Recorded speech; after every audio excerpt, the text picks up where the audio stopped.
refer to their pastors typically because their pastors don't have it. So that really kind of describes the challenge that we have in America of coming up with a whole different approach to how are we going to make sure that in the future this is a nation where people are acting like Jesus because they can think like Jesus. That is some of the most depressing commentary that I've heard in quite some time, and I learned a long time ago what is prevalent in the pulpit often is amplified in the pew. So the phenomena you just described in observing 6%, less than 6% of American adults having a biblical worldview, then saying, well, what about the pastors in our nation?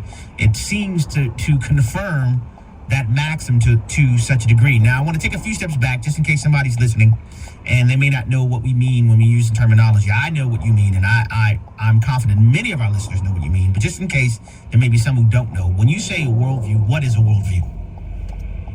Well, everybody has a worldview. This isn't something just for the people in the ivory towers.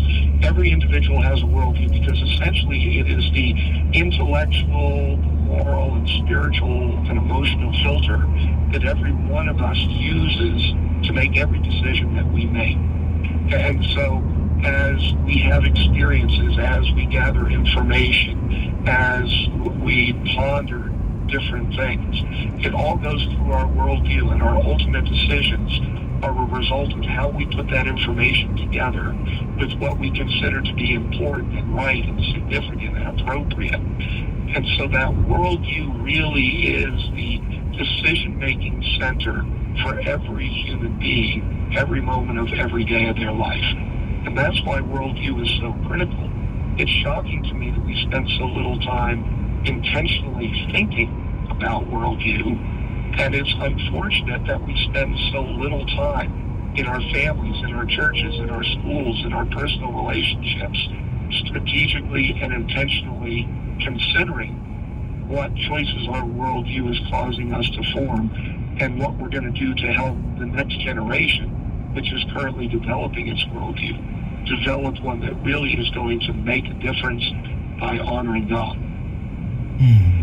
And when I look through the breakdown, as you mentioned, 37% of all Christian pastors, in your research, you went further and even broke it down based on kind of some of the organizational roles that are afforded in churches, senior pastors versus assistant pastors, children's pastors, etc. One of the things that just, it just struck me between the eyes, man, and in my heart was the paltry biblical worldview among purported children's pastors and youth pastors. And so the combination of that phenomenon with what you just described, parents, 2% of parents having only 2% of parents having a biblical worldview, to me that reveals, because I get the question often on my program, Abraham, what has happened to our nation? What has happened? How did we get to where we've gotten? And I say very candidly, we've discipled our way into where we are as a nation.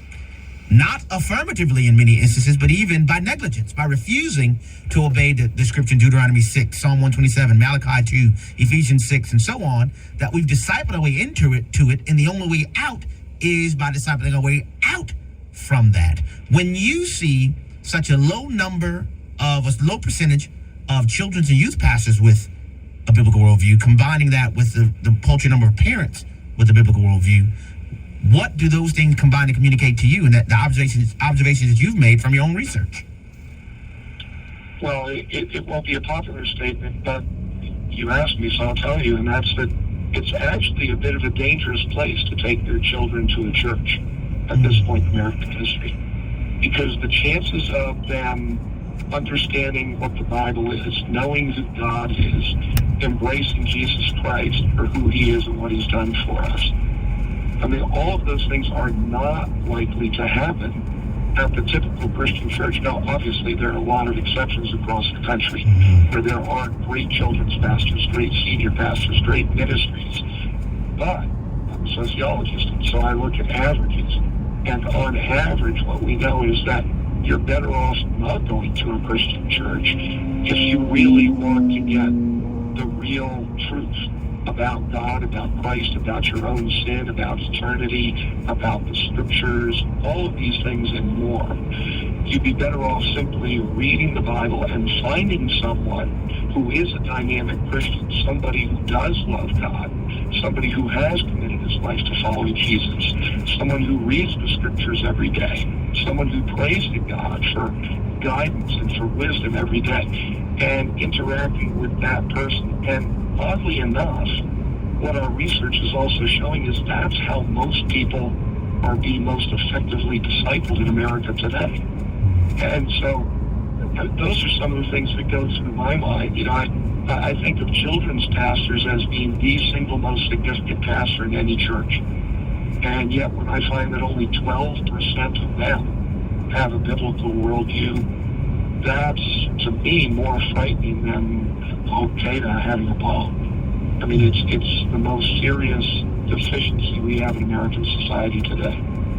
And so when you highlight characteristics like people who have Bibles and read them every day and who pray to God every day, these seem to be characteristics that in some instances, and I'm so glad that you did not endeavor to paint with a broad brush, which I didn't expect you would anyway as a sociologist. Of course, there are exceptions, but you're dealing in averages.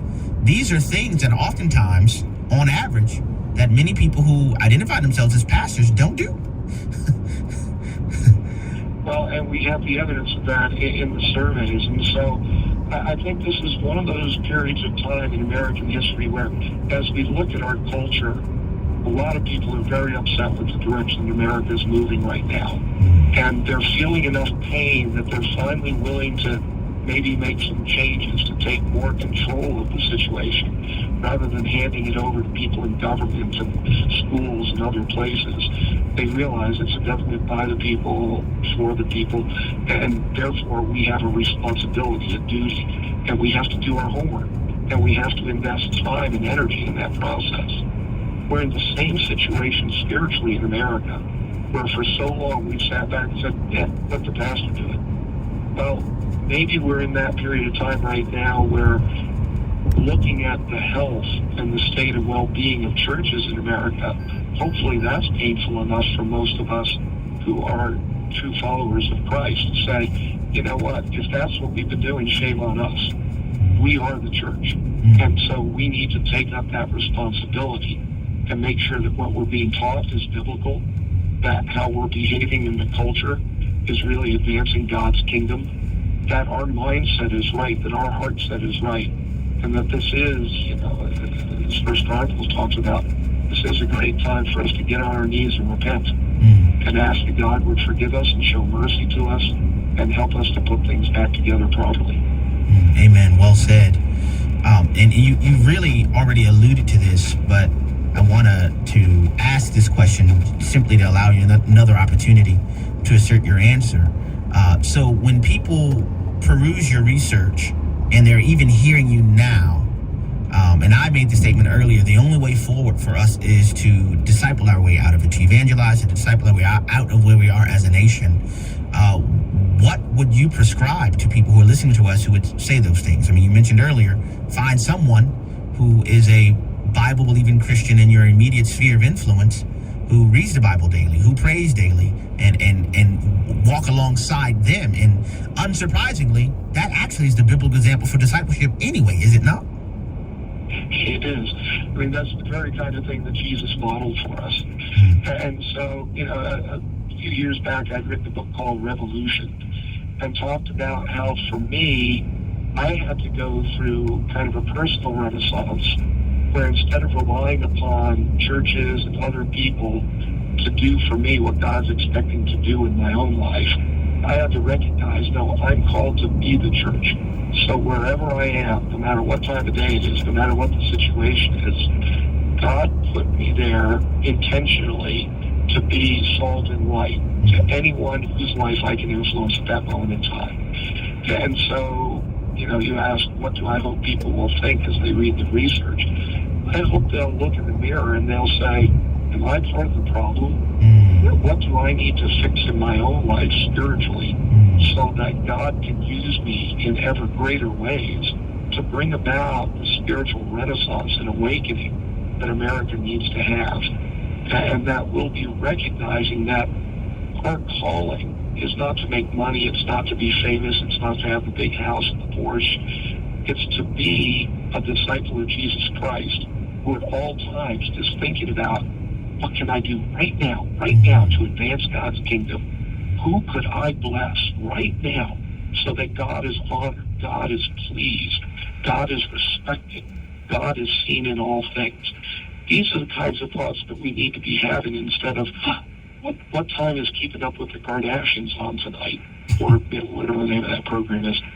So, it's kind of a mind shift I think that the church in America needs to be going through.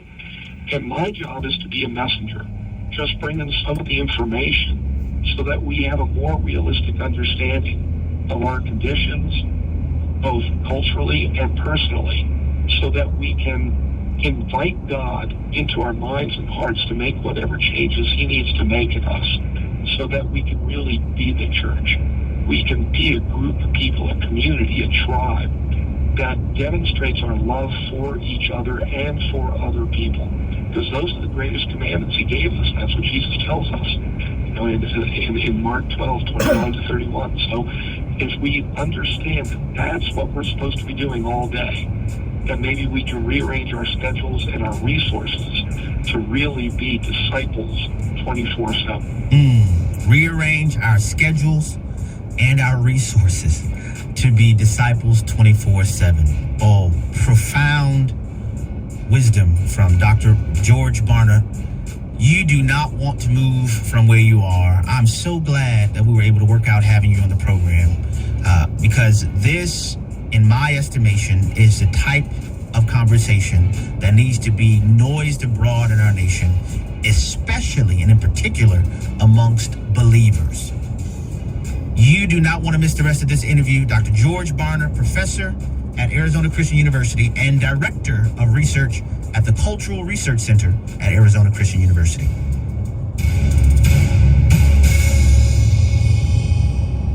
Let's be real, retirement is expensive, and inflation is making it even harder with the cost of everything going up from pet food to a dozen eggs. Wouldn't it be great if the cost of your health care could go down? Well, Medishare 65 Plus is $99 a month for ages 65 to 74. And for many with Medicare Parts A and B looking at other options, that's 50% or more saved per month. No gimmicks. It's $99 a month, and you can use any Medicare-approved doctor or facility, and you get 24/7 access to telehealth from the convenience of your home. Better yet, Medishare is a Christian nonprofit organization. It's a community that'll pray for you and encourage you.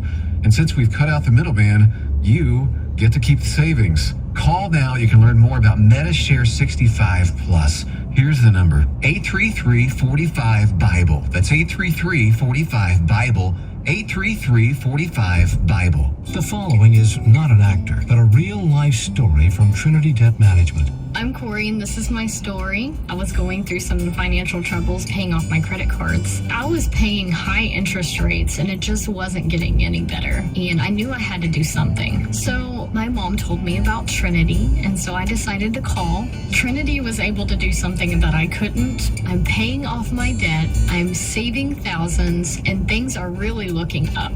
I promise you guys, you will not regret it when you call Trinity, because it was such a relief and less stress in my life, and it was the best thing I could have done for myself, because once I called Trinity, they took care of me, and I felt such a relief, a weight off my shoulders, and they are a Christian-based company. I love it. If you're in debt and you need help, call Trinity at 1-800-788-1813. I'm Corey, and I'm debt-free for keeps. 1-800-788-1813. Hello, Americans. I'm Todd Starnes. Stand by for news and commentary next. Take advantage of the warmer weather and come explore Liberty University's campus. ranked number 4 best college campus in America by Niche.com. Join us for Experience LU, an all-day event that shows off our dorm rooms, classrooms, and award-winning dining hall. Or if you're short on time, attend a 4-hour student-led campus tour to hit the highlights. To learn more or schedule your visit to Liberty University, text Visit LU to 49596. Again, that's Visit LU to 49596. Well, hundreds turned out to protest an Arizona school district's decision to end a relationship with Arizona Christian University. It's a story we've been following for quite some time.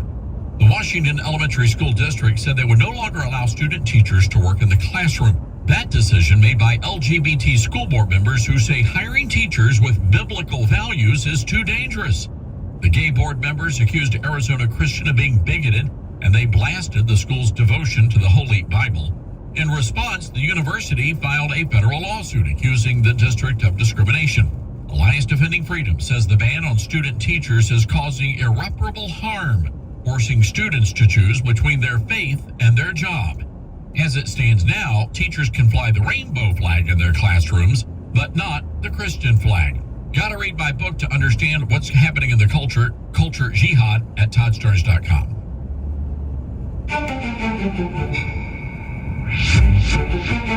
The Hamilton Corner podcast and one-minute commentaries are available at afr.net. Back to the Hamilton Corner on American Family Radio.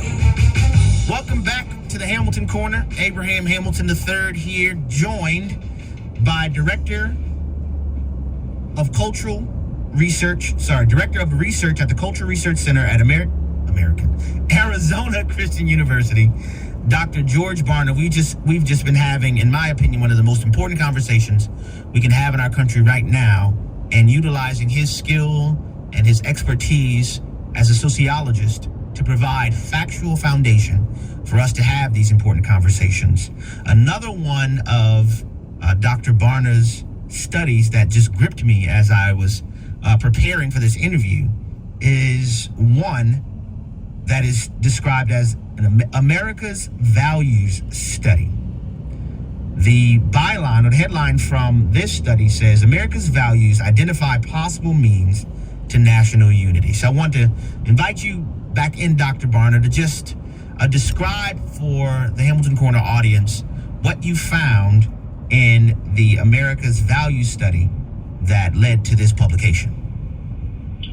Well, it's interesting, Abraham. As we did all this, we were trying to figure out what are the core values of Americans.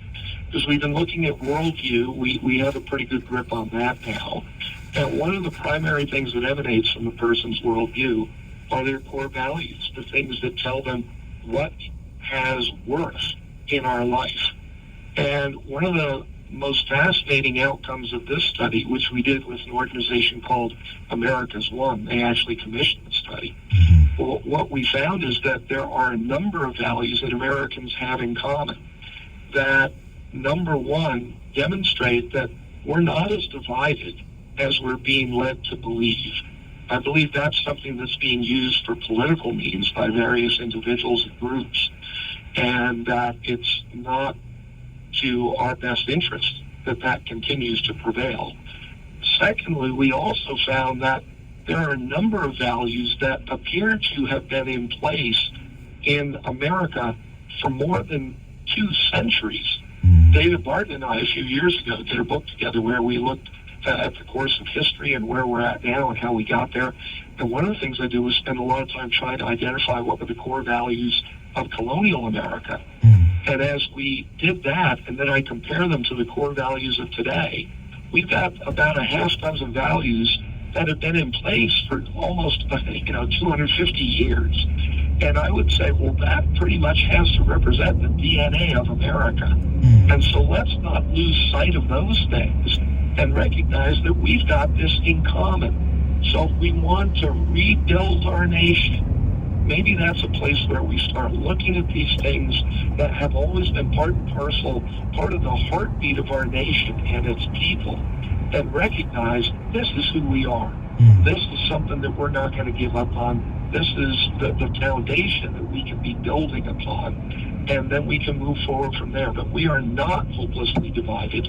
We are a group of people that has more in common than we've been led to believe.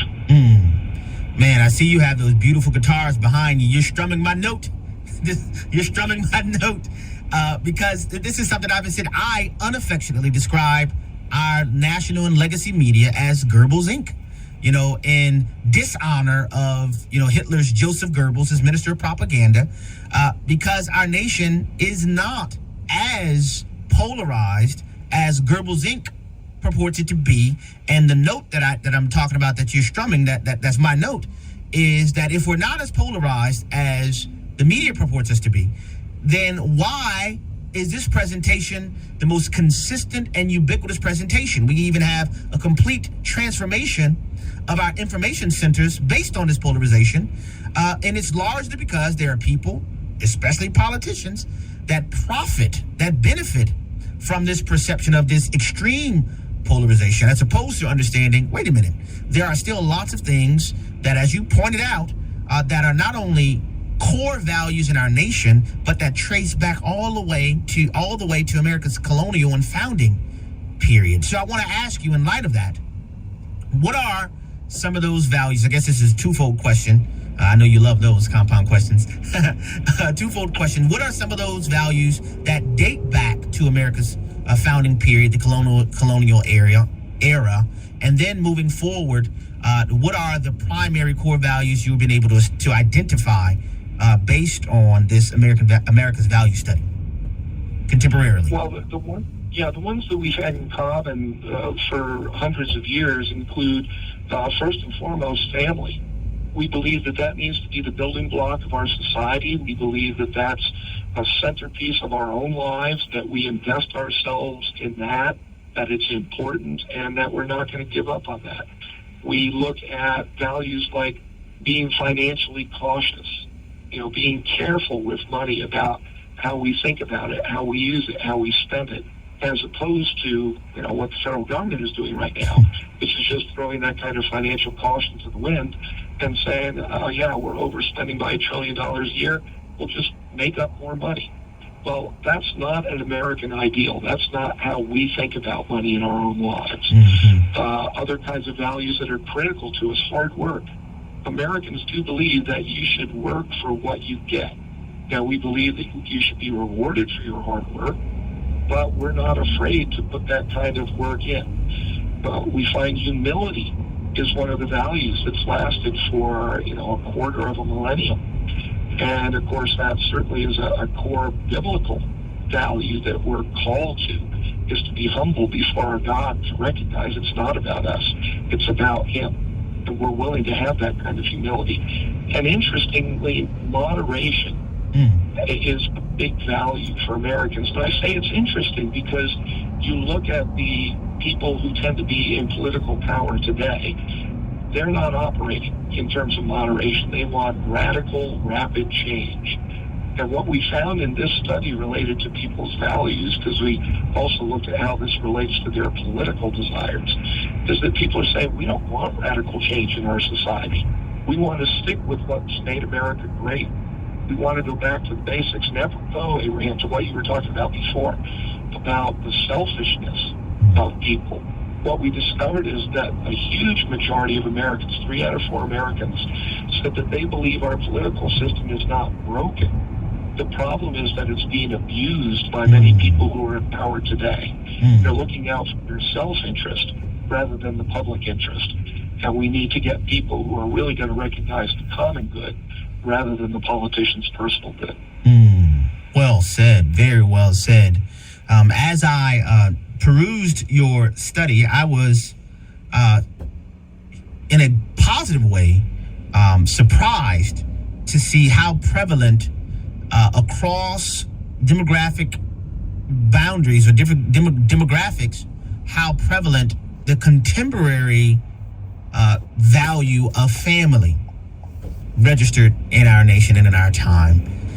It stood out as one of the main sources of responses that you got as you did this study. What do you think that says about our culture, considering how prevalent family figured in your research?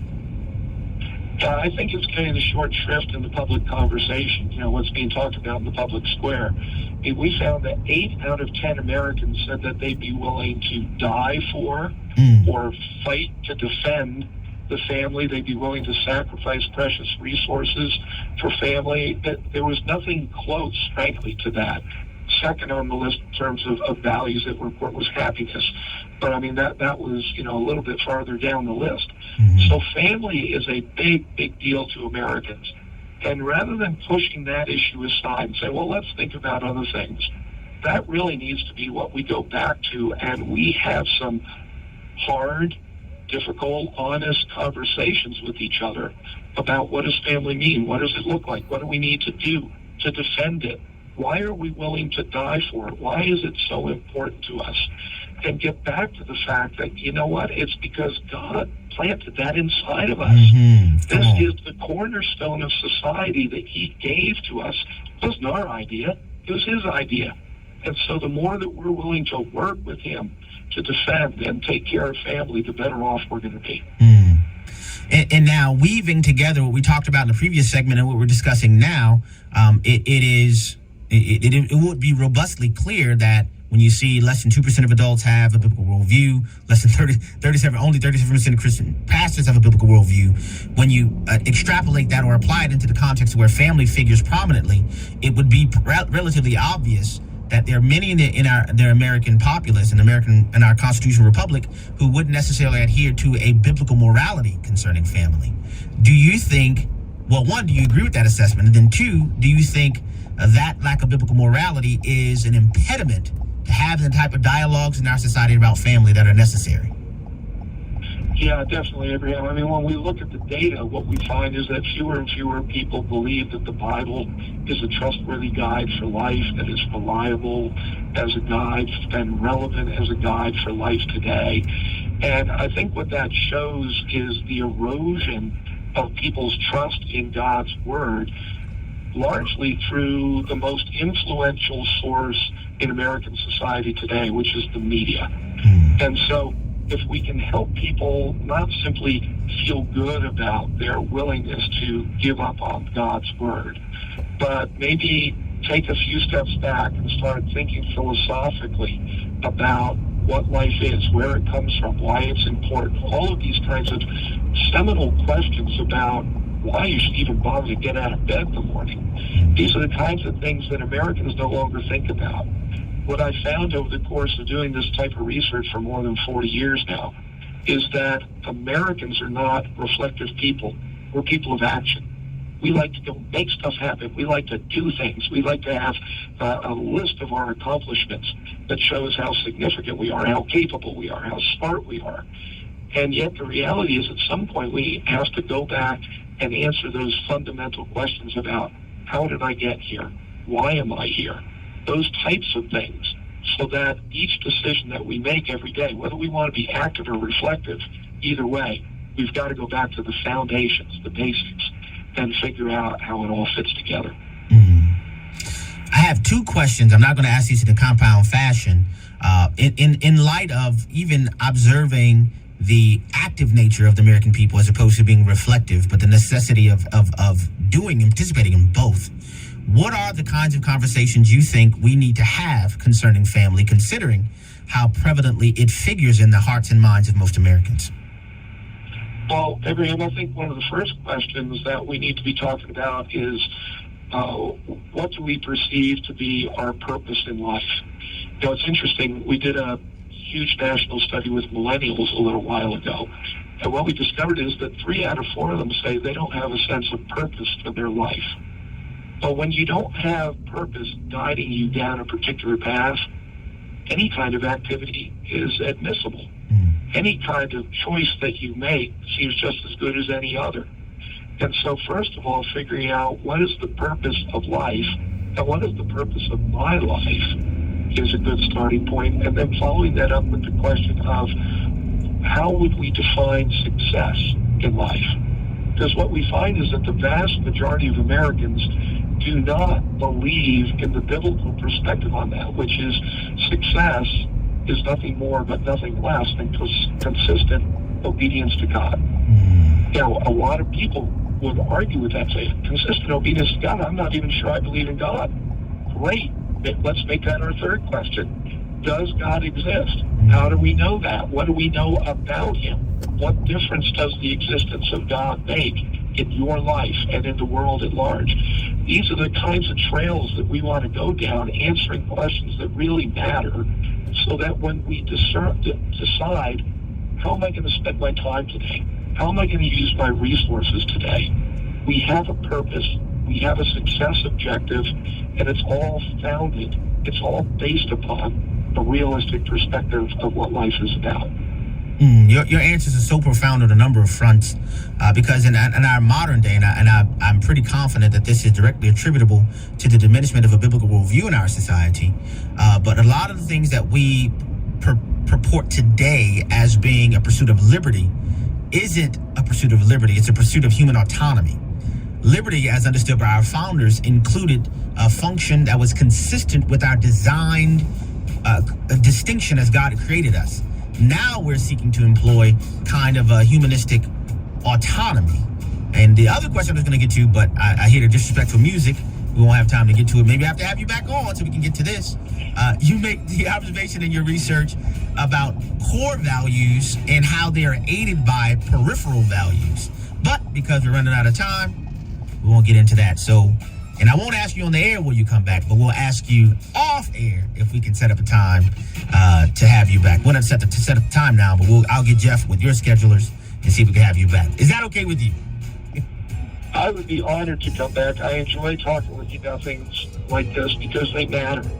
I don't want to talk about peripheral issues. Amen. I want to talk about the stuff that matters, because America is losing its focus on the things that matter. Well said. Dr. George Barner, ladies.